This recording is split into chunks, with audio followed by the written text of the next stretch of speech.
This is our first panel this semester, which we will be focusing on leading through uncertainty. And this is organized by Stevens Leadership Portal, which is one of our new initiatives at the School of Business to provide resources and community to all leadership practitioners and learners.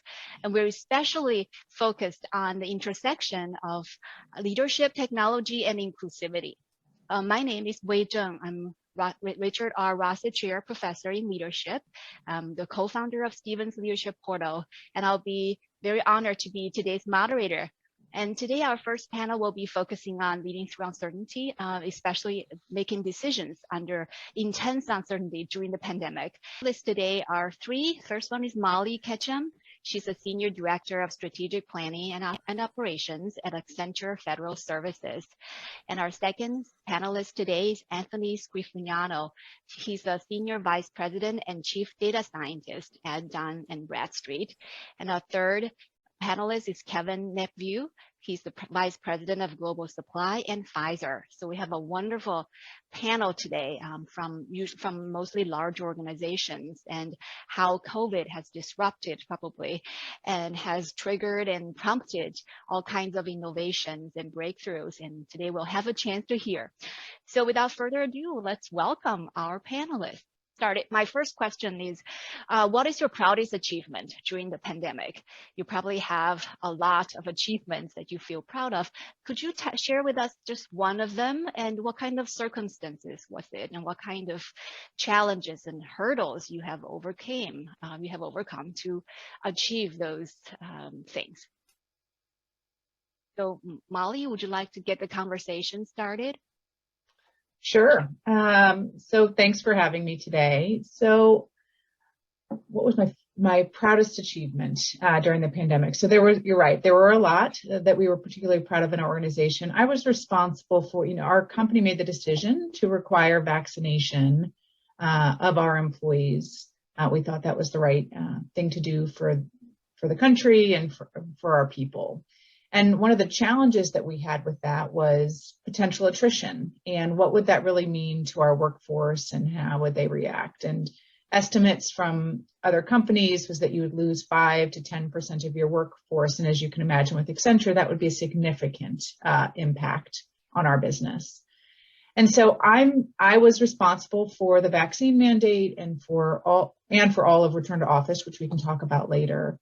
But because of how we handled it and the high touch that we did with our people, and that people could reach out individually, that we had individual ways to handle accommodations, et cetera, I was particularly pleased by how few people we lost. We lost less than 0.5%. So between 5 to 10% is what we were looking to, and the fact that because of the change management and the communications and the support we had for our people, we really only lost a handful of people. So I was quite pleased with the outcome on that. That's impressive. Thank you, Molly. Mm-hmm. Can we go to Anthony? Would you mind sharing one of your proudest achievements? Sure. I don't like the word proud because I try not to be proud. And I'm gathering Molly felt the same way when you said that. But I'll say one of the achievements of which I'm happy to have survived is that, I'm a data scientist at heart. I mean, I lead an organization and I try to be a good servant leader, but at the end of the day, I'm a nerd, right? And data scientists collect information and tell people what it means and try not to bore them in doing so and try to produce some sort of action. Well, during the pandemic, we had a situation where the world was changing faster than the data that describes it. And so you have to be really careful in a situation like that you don't just start using the data and pushing the machine learning button and telling everybody what you think it means when it doesn't actually mean anything yet because it hasn't coalesced. So the proudest moment for me was the way in which people rallied around that problem, that they realized that this it's called a latency problem. This latency problem was real. There's a very long-standing wisdom that every crisis contains opportunity, right? So the opportunity in this crisis was to get people to realize that we have to think about not just using the data that we have or the data that's available, but questioning whether that's the right question to ask of that data. Is that even a valid question to ask in the context of what we can see and what we know? it was really beautiful to see how people, often in business, people don't care. They're like, stop talking, too many words, just tell me what the answer means. In this case, they didn't. They realized that it was a very sobering moment for leaders across our customers, my organization, across the world, I think, to say we have to understand what we need to know in order to ask the questions we think we want to ask. It was a really beautiful time in that regard. Obviously, horrible things going on. But in terms of being proud, we didn't just jump to the numbers and say, this is what it means. We were humble about it. How did you come to the right questions to ask? Because there could be a lot of questions to ask, right? Yeah. So what did you learn from that process of trying to come up with the right questions to ask? Well, I'll give you an example. So there's a lot of disciplines around asking questions. There's a science called bricolage. There's something called progressive decomposition, taking very large unanswerable questions and breaking them down into smaller questions. There's something called propositional calculus, where you can sort of name the pieces of your thinking and your questions so that you can organize them differently. So we use all of that all the time on my team anyway. We don't necessarily inflict it on the people. But one of the things that we did in order to get to the right question was to ask questions that were answerable in the context of what was going on. So when COVID first started happening, everyone was saying, well, we can look at the 2008 financial crisis, because that was equally disruptive.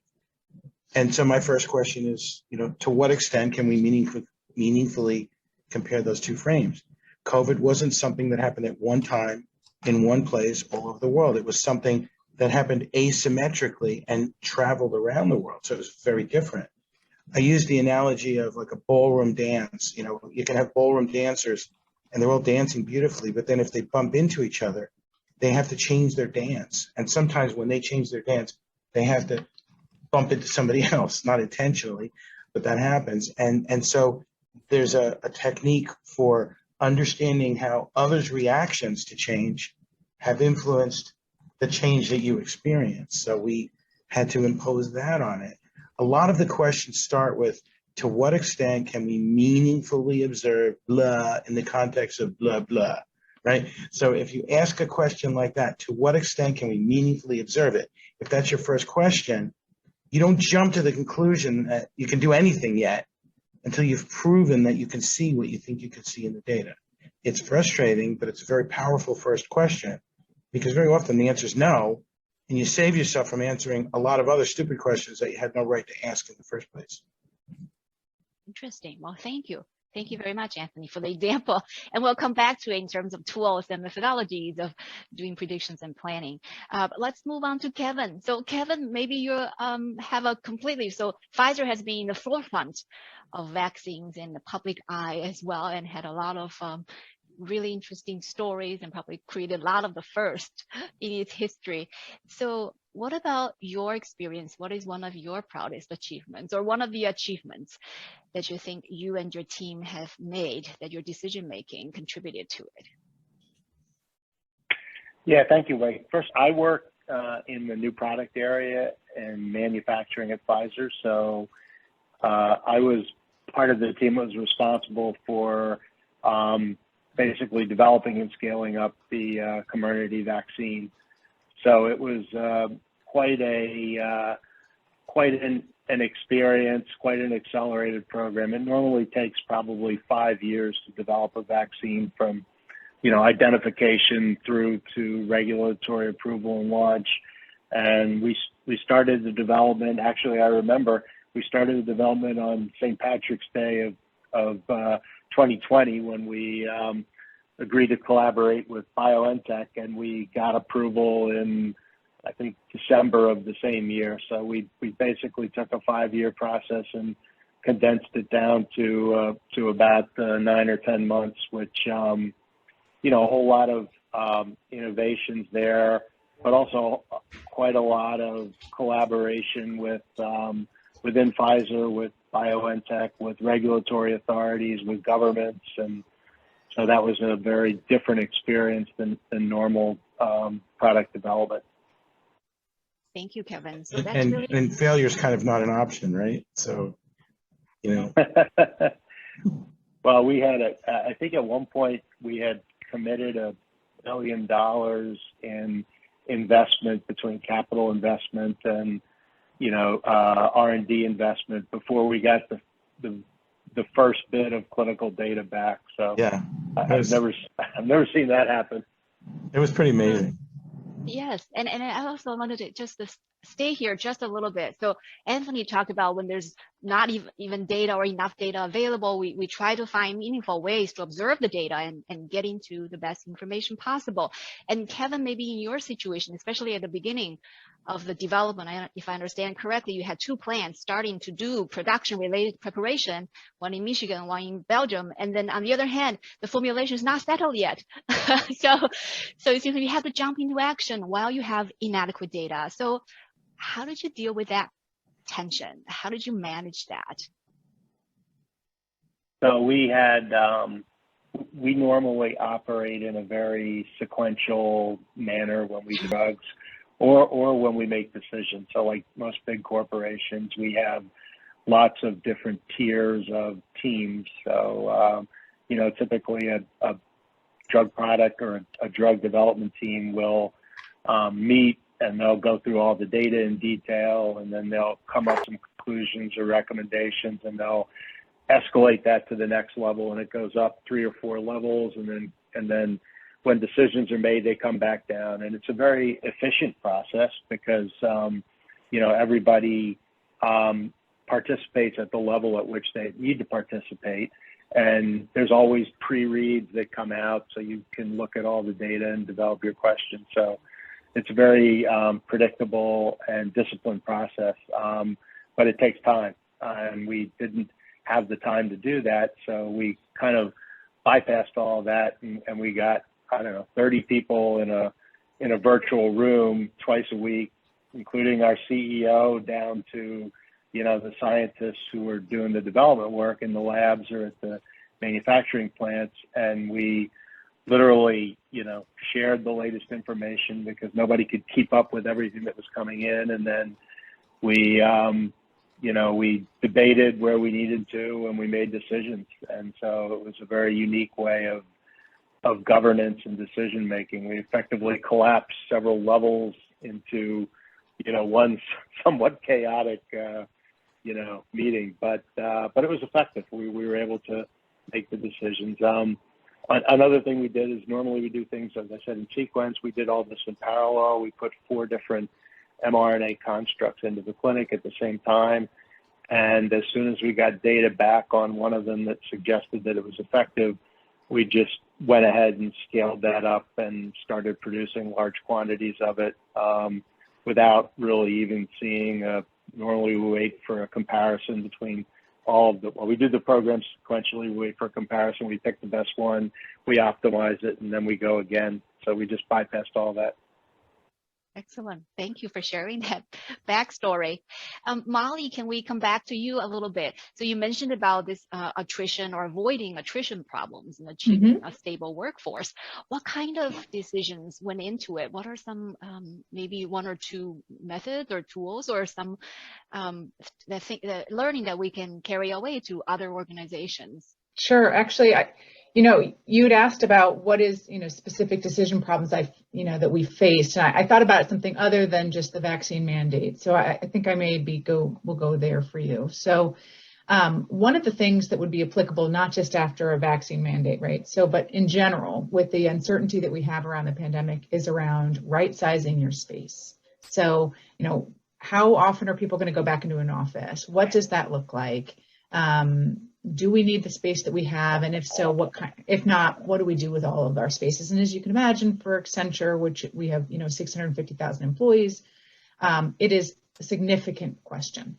And so for any of the people on your call that may be part of the real estate or maybe going into real estate or operations moving forward, I would say that lease negotiations and space renewals and things was a really complex thing to answer, right? Because the way people do business and where they do business moving forward is changing. So what did we do in this area? So, in the past, you would do long-term leases to get the best rates out of what you're negotiating. I did that differently. So we did shorter term leases for some of our smaller buildings. And then we did look at whether or not we should do reduced square footage or the ability to reduce our square foot after a few years. So we just did different constructs of what our leases looked like. One of the things people thought, nope, being at home is the way of the future. I would disagree with that. We are going to come back into offices. I do actions that need to be made in person, and it really is going to impact cultures of organizations and mental health and all of the things surrounding that if people stay at home forever. So instead of getting rid of and jettisoning all of our space, which is what people expected me to do, I did not do that. Instead, I just looked at different constructs of building out our leases moving forward. So that was a very different problem during the pandemic, because we really didn't know, and we still don't know, how people will react coming back, but I do know that they will come back. And so we had to adjust for that. Thank you, Molly. So I wanted to shift our conversation a little bit. So each of you face different kinds of challenges because of your specific work context. What are some lessons we can draw in terms of the decision-making process that led to those breakthroughs or led to those new perspectives of looking, for example, the leases issue for you, Molly? How did you come to that decision that people are coming back and you just need different ways of working with leases and other sort of things with real estate? I would start with, what is it that makes Accenture Accenture? And for us, we're a people business, right? Everything we do is around the people. And if we think that our people, the culture that we have is based on people and their interactions and how we, the connections that we make with our clients and our people. And my hypothesis was, you will not get that same stickiness within an organization if you're all remote, right? It's very easy to rebadge yourself if you're in your same, office in your home, and you just change your, one day I work for Accenture and the next day I work for Google. It's not very hard to change that if you don't have that stickiness and that connection and that culture. So for me, the decision came to what makes Accenture Accenture, and it's our people, and our culture is based on those connections. So having places where people can connect physically was really important. Thank you. Thank you. So Anthony, would you like to weigh in on this question too, in terms of the decision-making process? How did you come to some of the decisions that helped you to navigate COVID? Yeah, I think you see me nodding aggressively when Molly's talking. I mean, those are some courageous decisions to make, and not without cost. And, obviously what Kevin was talking about, life and death, literally. We deal with risk and opportunity, so nobody's going to die, but there are some very, very big, expensive mistakes that can be made. And Molly was bringing up something that there is a science behind, it's called Bayesian thinking, right? You look at all of the things that might happen in the future. I'm grossly oversimplifying this, but you look at all the things that might happen in this future, credible things, and you sort of weigh them out, you lay them out in a way that is as mutually exclusive as possible. So in her example, there will be no return to office. No one will want to return to office. That's scenario one. Number two is everything will go back to the way it was before. Number three is there will be some hybrid where some people go back and other people don't. And number four, et cetera. And then you sort of, using the best information you have available, you assign conditional probabilities to those outcomes. And then you use that knowledge to take one step. And then you take that one step and you reevaluate all of the scenarios. Are they still credible? Have I changed how I think about them? And you do that again, and you do that again, and you do that again. And as you get closer and closer to that uncertain future, your conditional probabilities become more sure. The hurricane's coming, or it's not, or whatever. And so by leading optionality in your decision process, you can do something very Bayesian like that. If you say, nope, I'm going to bet on this outcome because I'm smart and it's called intuitive leadership sometimes. I know through my years, usually intuitive leaders speak like this. I know through my years of experience with blah, blah, blah, blah, this is the way it will go, and thus it shall be, and we will make our decisions this way. You might be right, you might be wrong. At the end of the day, if you're right, you'll congratulate yourself. If you're wrong, you'll explain why the information wasn't available. and you'll move on. That's really not a good idea with this kind of uncertainty. So optionality, I think, is a huge advantage. I used to work in this same industry as Molly. The customers are, they have some very big problems, and they don't really have a lot of patience for your problems. They expect your problems to be, kind of behind the scenes. And, whatever problem you have, don't bother me with it because you're here to help me with my problem. And I guess all of us could say that here today, that our customers are, they're probably sympathetic to our problems, but they don't want to hear about them because they have their own challenges to work through. And so we have to be careful about our thinking. This is the science of epistemology. What do you have to believe in order to act in the way you're acting? And don't, stop and think about it. Reflective leadership is huge. Don't just lead. Think about why you're doing what you're doing. What has to be true in order to do what you're doing? Stop, and even if it's just in the mirror to yourself, ask yourself the question, I'm about to do this. What do I think is true? What's making me make this decision? Don't just drive from your gut. I mean, sometimes you have to, of course, but when you're driving from your gut, still ask yourself these questions. What am I acting as if I believe? And a lot of times you find that you can't answer that question. And if you can't answer that question, maybe you ought to slow down, or maybe you ought to get some advice, or maybe you better convene the council of elders, or maybe you better take a smaller step until you can see better. There's lots of different strategies. Great. Do you have an example of applying this sort of thinking where you have sort of mutually exclusive options, and you take one step and then see what happens in the next? Go ahead. Sure, as a matter of fact, I do. So I mentioned hurricanes before, right? When a large hurricane is coming, everybody knows about it. You hear about it, right? Well, way before that hurricane is coming, there's this thing called hurricane season. And they call it hurricane season because that's when the hurricanes are more likely to happen. And so if you think about one of the problems that we might want to address is fraud. People just doing malfeasant things. It could be stealing money. It could be shipping goods into the area that's about to have a hurricane that are outdated so that they can be destroyed by the hurricane, and then you can collect insurance on it. I don't want to give anybody any ideas. It could be setting up companies that are going to, I'm not even going to explain. There's lots of different things you can do to take advantage if you know a hurricane is coming. Well, the good news is that bad guys can't operate in a vacuum. When they leave a trail, when they do what they're doing, and they sort of telegraph their intentions for these different types of, we call them malfeasance, for these different types of malfeasance scenarios. So if I set up 3 mutually exclusive scenarios, there will be a category 4 or 5 hurricane. That's scenario 1. Scenario 2 is there will be a hurricane, but not that bad. And scenario 3 is there will be no hurricane. You see how those are mutually exclusive. And certainly one of those 3 things will happen. So that's actually the gold box, mutually exclusive, collectively exhaustive. I have categorized everything that will happen.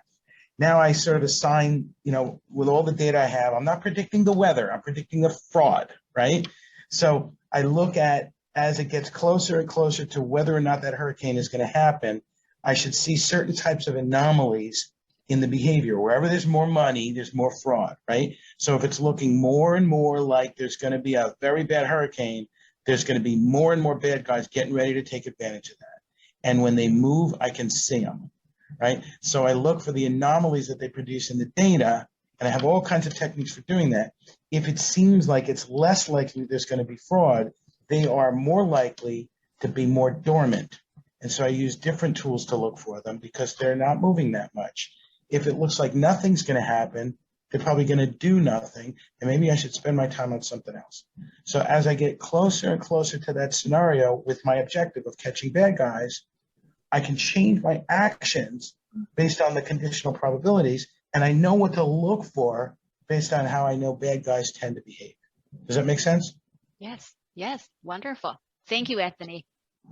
So let's move to Kevin. So Kevin, what are some mechanisms or structures you put in place to help you make decisions, those big ones. So you mentioned this 30 people team or meetings where you have various people to maybe across levels, across functions, across all kinds of things, and to have input into your decisions. Any other mechanisms that help you to make decisions or big bets and all sorts of things that fundamentally change your process? Yeah, I think that at a large pharmaceutical, drug development is I would say we have maybe 100 different products in development at any given time. And we know that from the statistics, we know that only, 5% or so of those are going to ever make it to the market. So the drug development philosophy is pretty much plan for failure. And by that, I mean, you only invest enough effort to get to the next readout, be it a clinical readout or a safety readout or whatever. And if it's good, then you'll invest the next bit to get to the next one. And, and then as you're going along, a lot of candidates are unsuccessful because of lack of efficacy or side effects or whatever. And the number you have drops, and then eventually you get to a point where there's a higher probability that one will make it, and you can start to invest more heavily. So that's the normal paradigm. It's one of the reasons why it takes so long. In this case, we had to approach it as we were planning for success. So we had to not worry about when the next data readout was going to be and what we could postpone until then.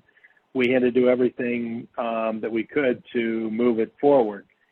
And so we did that, and we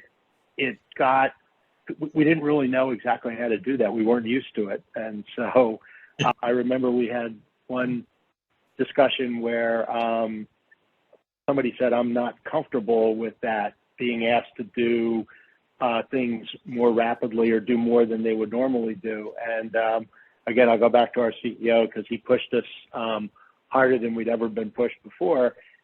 He said, you're not supposed to be comfortable. That's the point. So I guess the lesson is that we probably need different paradigms for different assets or different situations. There's the normal paradigm for the normal drug where we're still going to kind of plan for failure and invest only as much as we need to. But there's another that we're going to have to use for the ones that are really important and need to move really quickly. And as we went through that process, we realized that small biotechs with only one or two products, they have to do it that way all the time. They have to plan for success, or they won't be in business. And if the drug isn't successful, then sometimes they go out of business, but the people go on to other jobs, and that's the way they work, and they're used to it. So we actually brought in a couple of the small biotech people to teach us how to operate in that mode. Wait, can I ask Kevin a follow-up question on something?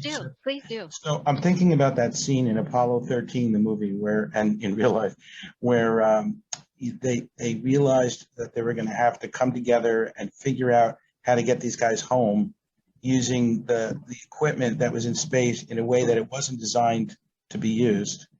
They had different options. One option would get them home safer 2 days later. One option would get them home faster, but not sure how to, what to do when they get there. The whole world is watching, no pressure, that kind of thing. And there's a scene in the movie where I think that movie is a great leadership movie, by the way. There's a scene in the movie where they all come together and they're trying to, there's the behaviors, the crisis behaviors come out, right? Yes. So you get the one guy saying, well, I don't know, the lunar module was never designed to be used as a lifeboat. I'm not really sure. And you get the other guy saying, well, what if we do this and what if we do that? And you get the annoying guy that talks too much, probably like me, right? You have to, all these personalities come out. And what I find in crisis leadership is sometimes the hyper-political people become sneakier and more hyper-political. the CYA people, they spend more of their time building their escape plan in case it fails than they do trying to focus on the mission. You get the people that are just, all about the mission. I imagine that was going on as well. And, I think you're making it sound very cordial and very, but I can imagine that there must have been times where you wanted to just invite somebody to opens, right? No, it wasn't cordial. There were a lot of tense moments, and a lot of people were pushing each other very hard, and we came out of a lot of situations. I mean, people were just setting targets arbitrarily, not asking you what you thought you could accomplish, but this is your target. Right. And you'd go back and say, okay, well, this is what I can do. And you would hear, that's not enough. You got to do better. And so it was very frustrating. And that's when you kind of got to the point where I guess I'm supposed to be uncomfortable. So you've achieved your goal. We did have one point, not as as dramatic as the Apollo 11, but the actual vaccine itself is made in a high shear mixer, which and in the laboratory when they had made, because up until March 17th, this had only ever been produced in hundreds of doses in a laboratory setting, and they used a high shear mixer that was about the size of a silver dollar. And so we went into the laboratory and we saw that, and we're like, there's no way we can make hundreds of millions of doses using this. So we have to scale it up. So we took about 2 weeks trying to make larger and larger mixers, and for a variety of reasons, we could not duplicate the same size of lipid nanoparticles in the larger mixers. So they're nanoparticles. We looked at each other. We looked at each other. We said, what are we going to do? And we just said, we're going to go and buy all the small little mixers that we can possibly find in the world, and we're going to set them all up in parallel. So rather than scaling up, we scaled out, and we probably have several hundred of those mixers on skids all over the world that are making the vaccine. That's a great story. One of the things I tell people in the middle of crisis, I do volunteer work as an EMT as well. Sometimes you get that person that just needs a quick pep talk, and I pull them aside and I say, look, nothing's fair. Nobody ever promised you fair, but when this is all over, you're going to have a great story to tell, right? You have a great story to tell. Thank you. Thank you. Thank you, Kevin and Anthony. So my next question has to do with people, since we're veering into that direction. So we were under crisis and disruptions. One of the important things is get people to come along, right? When you have unconventional approaches or strategies or changing the whole process. What are some ways to help make that happen? Or does it happen during crisis, or does it need to be happening before any crisis happen during peaceful times, that you need to instill that agility and resilience already? But what are some experiences you have in terms of helping other people, your team and people you collaborate with, to develop those mindset to adjust and quickly to crisis situations? Can I just jump in on that real quick? So go ahead, Anthony, please. I tell people all the time, you have to know what your superpower is and what your kryptonite is. There's something that you do well, whatever it is. I think I'm pretty good at making complicated things understandable. And then you have to know what your kryptonite is, that thing that makes you weak. Right? And you have to be very honest with yourself about understanding what those things are. And if you are a good leader, and if leadership to you means getting people to bend to your will, that's only one definition of leadership, right? And that's actually a very antiquated definition of leadership. But if you think you're good at that, you have to be really careful, because if that's your superpower, you better be right in what you're leading them to do. So I try to be a servant leader. I try to pave the road in front of the organization that I lead. If you think you're good at that, then you have to be very good at picking your level 2 people, that you're paving the road in front of people that are going to do the right thing, that are going to get to the right place.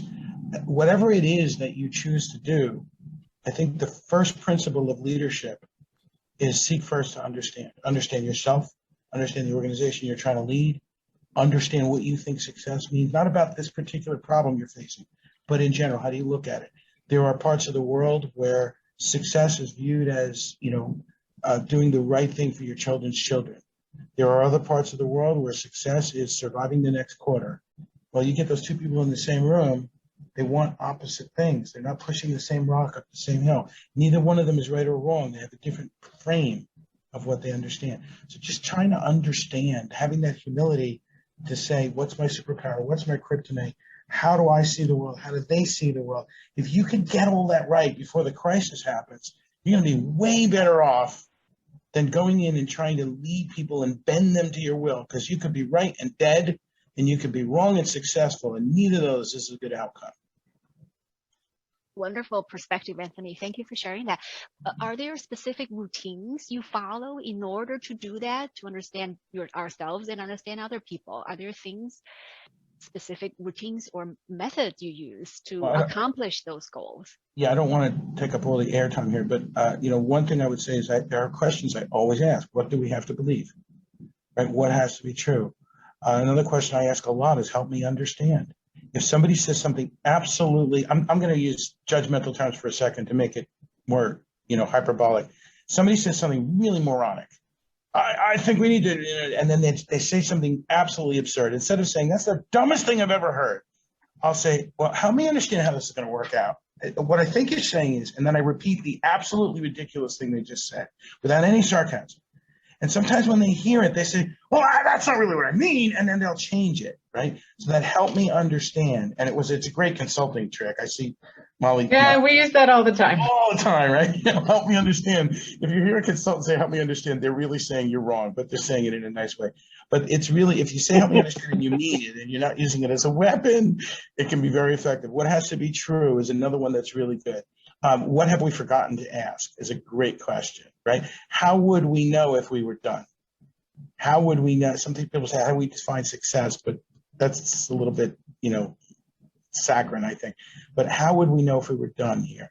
And then another question that I think is really important is, how would we know if the environment changed while we were doing this crazy thing we're about to do in such a way that what we're setting about doing, it becomes the wrong thing? Like, if you have to do something that takes longer than a day or two, especially when there's all this change going on, well, you better be picking your head up. I used to play water polo, right? The fastest way you can swim is with your head down in the water and swimming as fast as you can. But you got to pick your head up once in a while, or you get hit in the head with the ball when somebody throws it at you, right? So you got to pick your head up once in a while to make sure you're still doing the right thing, too. Excellent. Let me ask you one more question, because I get the students a lot, but get questions from this question a lot from my decision-making class, which is, when we talk about all kinds of tools and methods, and people usually say, how would we know we're done here? One of the questions you said, how far do we go into the decision-making process, deliberating process, before we say, this is it, we're going to move on? What are your thoughts on that? Well, one of the things we actually measure, this is, nerd warning here, nerd content coming. There's something called decision elasticity, which is how wrong would you have to be before you would make a different decision? And one of the ways you know you're done is when you're within the threshold of decision elasticity, where you can get a more precise answer, but it's not going to change what you're about to do. Stop calculating, stop analyzing, stop arguing about it. You're inside the window where no matter who wins this argument, you're going to do the same thing. Move on, do something. Got it. Excellent. Thank you. Let's move on to Molly. So Molly, what are some ways you use to help people bring people along, especially there are a lot of changes? Your background is change management, right? So what are your key insights related to how to bring people along, especially when we're going in directions that are unanticipated or even unexpected or unwelcomed for people who have been entrenched in certain ways of thinking and working? Yeah. So I completely agree with what Anthony said, right? Some of the things that I talk about all the time is, what needs to be true to XYZ, right? Or, what are the things that what is the overall objective that we're looking to accomplish here? I think a lot of times you need to put those on the table so that you really understand that everybody around that table, what they're really focused on. So for an example, during the pandemic, right, people are like, well, this is going to cost X and Y, and this is, these are all the issues that we're going to have. It's going to be attrition, it's going to be cost, it's going to be whatever. And at the end of the day, when I had to make those decisions, the question that I had was, what are we trying to solve for? And the answer is our people, right? So it was not a bottom line decision. It was a truly human decision. It was, what is the flexibility? What is the understanding that we're going to have around whatever decision we make around this pandemic, however long it is? What will, if our answer is going to be, it's always about our people, we're going to choose our people first, then my decision is based on that. So when I decided not to close facilities, because I didn't know if we would need them, and because it would have impacted hundreds of people's jobs, right? It was a truly human decision, and everyone could get on board with that. Once we all agreed that it was about the people, it was a lot easier to then make every decision and say, does that better address the need or the outcome that we're looking for, which was to retain as many people as we can during this horrific time. So I think, you asked about principles around, what it was, some of my leadership principles. And for me, it was flexibility and understanding, and making sure that as we made decisions, we were flexible with them, right? So, I would say that making sure, I guess going back to your question around change, it's making sure that everyone understands what the overall objective is for whatever that piece of work is, whatever that crisis you're dealing with is. What is that outcome we're looking for? And for us, it was retain as many people as we can. And then every decision and every conversation should meet towards that objective. Excellent. Thank you for the perspective, the clarity of goals. That influences what kind of questions we ask and how can we rally. Thank you, Molly. Kevin, can we come to you, and could you share your perspectives in terms of how to build this resilience or helping to make change during disruptive times in people around you? Yeah, it was a real lesson in leadership going through the last couple of years. And the example I would give is when you're the leader of a team, and that team is given, let's say, what they think is an unreasonable target or objective, and that happened quite frequently. As the leader, you're feeling the same emotions as everyone, which is, I don't know the name of the curve, but you kind of go through denial and then depression, and then you realize that it's not going to change, and then you start to come out of it. So if you are, if you're showing that to your team, then it's not helping them, because they're just going to, build on top of that, and you'll spend a lot of time talking about all the reasons why it's an unreasonable request and all the reasons you can't do it.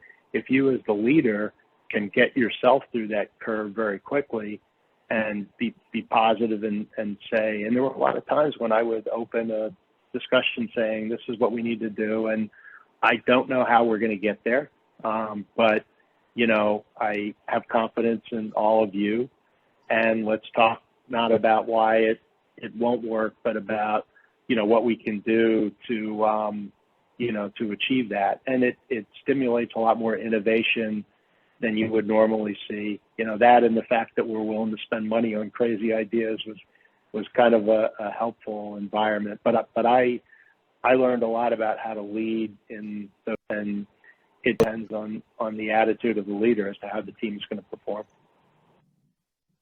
Thank you. So related to that point, I guess we have a few minutes left. So related to that point, going forward, what kind of principles or methods or mindset would you continue using that you probably adopted from the pandemic or even before? What kind of mindsets or things, processes would you continue using or even stressing more of as in the future? I think the best term I would use is situational leadership. You really have to understand what your degrees of freedom are in a situation, and when you need to push a team and when you need to just let them go. And I think, to what Molly said, you have to value the people and make it very clear that you do value the people on the team and the people that support them, because ultimately it's the people that are going to, you as the leader aren't going to be able to do, you'll do a small fraction of the actual work. It's the rest of the team that has to do it. Thank you, Kevin. Molly, what about you going forward? Are there lessons or mindsets or processes you would continue using? Yeah, absolutely. I think that flexibility and understanding would be what I would come back to. The worst thing I hear is when I propose something new and somebody says, "Well, we've always done it that way," or "That's how it's always done," right? And I think evolution, is good on processes and things. And so for me, it's flexibility and really questioning why things were done in the way that they were done and how can you improve them moving forward. I think that openness to change is really important, and I certainly take that with me. I mean, it's what I specialize in, but it's what I take with me after the pandemic as well. Thank you. Anthony, how about you? I want to put in a plug for an excellent book, Learning as a Way of Being by Dr. Peter Vale. It's all different strategies for leading in whitewater, what he calls whitewater, which is what we're all experiencing right now. The idea of, think if you're in a boat and you get into whitewater, you paddle as fast as you can. If there's a problem with the boat, if you're tired, if you're hungry, you ignore all of those things because you got to get through the whitewater. Well, what happens when you're living in whitewater all the time? And I think that our future is, at least for the near term, is more likely to be like that, where one disruption happens and before we're finished responding to that, that disruption gets disrupted by something else, and so on and so on. So the better we get at dealing with being disrupted, I think the better off we'll be. I think also, I like to say all the time that lessons learned are only lessons learned if you learn from them, right? So a lot of people pride themselves on being able to fail fast. I think it's fine to fail fast as long as you're making new mistakes. And if you're just making the same mistakes faster, that's learning how to fail. But I don't know, that's not in my book. So, take the time to step back and assess your own skills, the skills of the people around you.